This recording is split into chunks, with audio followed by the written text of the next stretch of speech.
So safety-wise, that was one of the other things that attracted me to the IBEW is I worked at a little no-man shop just doing some other general construction, and they weren't worried about if you got something in your eye, or they weren't worried about if you were top stepping a ladder.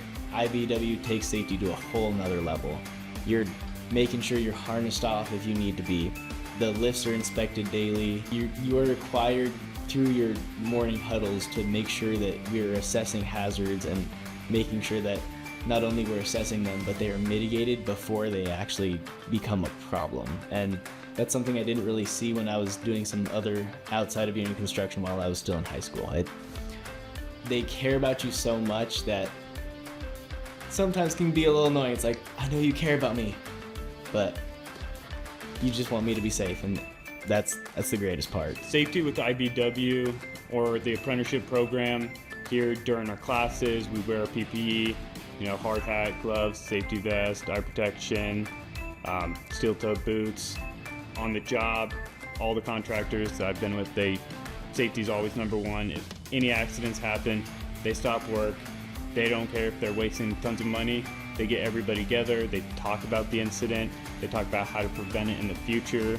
They talk about ways, that right away they can stop that from ever happening again, what policies they can put in place. And it's definitely, I've heard stories of non-union compared to union, and union is just way safer.